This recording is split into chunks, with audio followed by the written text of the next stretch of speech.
মৰমৰ ছাত্ৰ ছাত্ৰীসকল, এতিয়া আমি সেবা চেম্পল পেপাৰৰ চেপ্টাৰ 7-ৰ কোৱেশ্চনবোৰ আমি আলোচনা কৰিম। সো প্ৰথম এতে কোৱেশ্চনটো কি দিয়া আছে? প্ৰথম কোৱেশ্চনটোতে কি দিয়া আছে?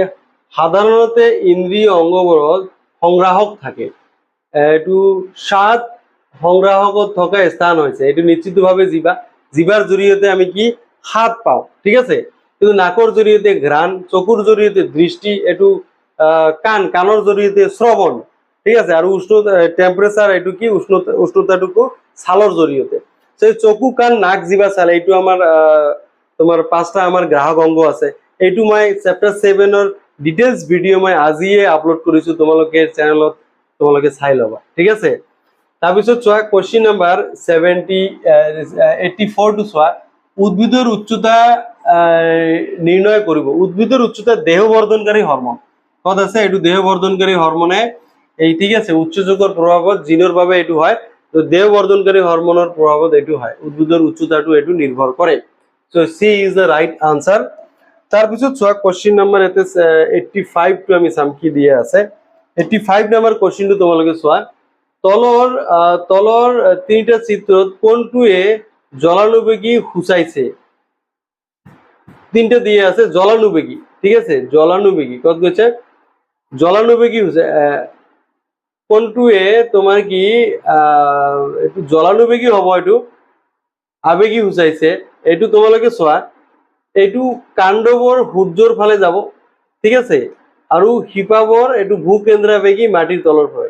কাণ্ডবৰ এইটো পোহৰৰ ফালে, পোহৰানুবেগী, আৰু শিপাবৰ কি ভূকেন্দ্ৰাবেগী, ঠিক আছে? সো এতে C is the right answer. So এইটো ওপৰ ফালে, এইটো ওপৰ ফালে, দুটাই ওপৰ ফালে গৈছে, এইটো নহব। সো এইটো দুটাই তল ফালে আহিছে, এইটো নহব। কাণ্ড সদায় পোহৰৰ ফালে আৰু শিপা সদায় মাটিৰ তল ফালে গতি কৰে, ঠিক আছে? সো নেক্সট কোৱেশ্চন নাম্বাৰ এইটো 75 আছিল। এতিয়া 76 নাম্বাৰ, এইটো সেকশন বিত আমি আহিলো। 76 নম্বৰ কোৱেশ্চনটোত এতে 86 নম্বৰ কোৱেশ্চনটোত কি দিয়া আছে? হৃদযন্ত্ৰৰ কম্পন কেনেদৰে প্ৰতিপ আৰু হতুল্য ক্ৰিয়াৰ লগত নিমিলে? 4টা এতে উদাহৰণ দিব দিছে। এটা হৃদযন্ত্ৰৰ কম্পন আৰু প্ৰতিক্ৰিয়া।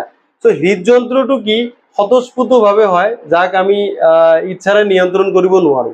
কিন্তু প্ৰতিক্ৰিয়াটো কি পাৰিপাৰ্শ্বিকৰ পৰিৱৰ্তন অনুযায়ী আমাৰ দেহে এইটো সঁহাৰি জনায়। এইটো অনৈচ্ছিক ক্ৰিয়া, কিন্তু এইটো পাৰিপাৰ্শ্বিকৰ এতে পৰিৱৰ্তন অনুযায়ী আমাৰ দেহে এইটো কিন্তু সঁহাৰি জনায়। কিন্তু হৃদযন্ত্ৰৰ স্পন্দন পাৰিপাৰ্শ্বিকৰ কোনো কথা নাই, এইটো অটোমেটিক এইটো চলি থাকিব, এইটো আমি কিন্তু নিয়ন্ত্ৰণ কৰিব নোৱাৰো। সো তাৰপিছত চোৱা, ইয়াতে বি নাম্বাৰটো এতে কি দিয়া আছে? কোনো অনুভূতিৰ ওপৰত এইটো নিৰ্ভৰ নকৰে, হৃদয় স্পন্দনটো, কিন্তু প্ৰতিক্ৰিয়াটো অনুভূতিৰ ওপৰত এইটো নিৰ্ভৰ কৰে, আৰু স্নায়ুৰজ্জু নিয়ন্ত্ৰণ কৰে। সো এইটো অলপ ভুল লিখিছে, এইটো উল্টা হ'ব। এইটো মানুহৰ মস্তিষ্ক নিয়ন্ত্ৰণ কৰে। সো এইটো ইফালে আহিব। সো এই গোটেই এই লাইনটো ইয়াতে ভুল দিয়া আছে। ইয়াতে কি হৃদয় স্পন্দন যিহেতু দিছে, হৃদয় স্পন্দন, সো এইটো হৃদয় স্পন্দনটো এইটো মগজুৱে এইটো নিৰ্ভৰ কৰে, এইটো ইফালে আহিব। আৰু কি প্ৰতিক্ৰিয়াটো স্নায়ুৰজ্জুই নিয়ন্ত্ৰণ কৰে, এইটো স্নায়ুৰজ্জুটো ইফালে যাব, অলপ ইন্টাৰচেঞ্জ হ'ব এইটো। সো ডি নাম্বাৰ, মস্তিষ্ক পেশীৰ ওপৰত নিৰ্ভৰ নকৰে, এইটো মস্তিষ্ক পেশীৰ ওপৰত নিৰ্ভৰ কৰে। সো এই সি আৰু ডি দুটাই অলপ ইন্টাৰচেঞ্জ হ'ব, ঠিক আছে? এইটো উলট পালটকে অলপ দিয়া আছে, তোমালোকে অলপ বস্তুটো চাব লাগিব। কাৰণ কি প্ৰতিক্ৰিয়া তোমালোকে মনত ৰাখিবা, প্ৰতিক্ৰিয়া হৈছে আচম্বিত হোৱা ক্ৰিয়া, ঠিক আছে? যিটো কি স্নায়ুৰজ্জুই নিয়ন্ত্ৰণ কৰে, যিটো মগজু জড়িত নাথাকে। কিন্তু হৃদয় স্পন্দনটো ইয়াতে মগজু ডাইৰেক্টলি জড়িত থাকে, ঠিক আছে? সো কিন্তু এইটো আমাৰ ইচ্ছা মতে এইটো আমি নিয়ন্ত্ৰণ কৰিব নোৱাৰো। এইটো প্ৰতিক্ৰিয়াত তোমাৰ স্নায়ুৰজ্জুই নিয়ন্ত্ৰণ কৰে, এইটো হৃদয় স্পন্দন মগজুৱে নিয়ন্ত্ৰণ কৰে। সো এইটো পাৰ্থক্য, এইটো সি ডিৰ ক্ষেত্ৰত এইটো উলট পালট হৈছে, এইটো তোমালোকে ঠিক কৰি ল'বা। সো কোৱেশ্চন এইটো সেকশন সিত কি দিয়া আছে?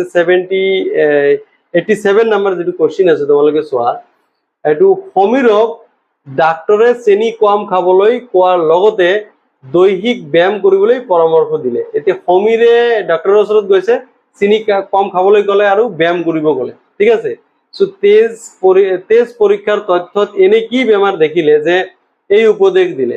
এই বেমাৰৰ বাবে কি হৰমন জগৰীয়া, আৰু এই হৰমন নিৰ্গত হোৱাৰ অংগৰ নাম লিখা।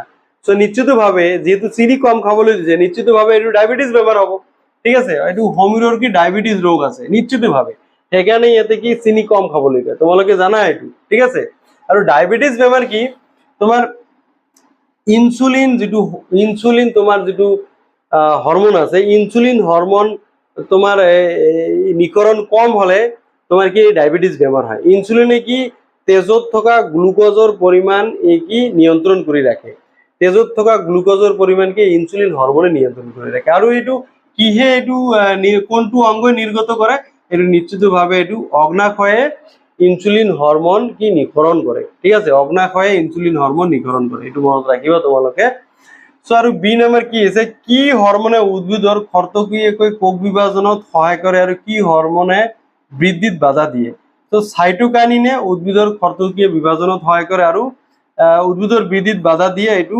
এপসাইচিস এসিড যেনেকৈ গছৰ পাত সৰি পৰা এই কামবিলাকত এই এপসাইচিস এসিড জড়িত সো তোমালোকে চেপ্টাৰ 7 ৰ মই যেটো সুপাৰ ৰিভিজনৰ যেটো মই ভিডিঅ'স দিছে এই ভিডিঅ'টো তোমালোকে ভালদৰে চাবা আৰু তাৰ পৰা নিশ্চিতভাৱে তোমালোকে বহুতখিনি বুজিব পাৰিবা আৰু পৰীক্ষাত আনসাৰ কৰিব পাৰিবা আজিৰ ভিডিঅ' মই ইমানতে সামৰিছো থ্যাংক ইউ ভেৰি মাচ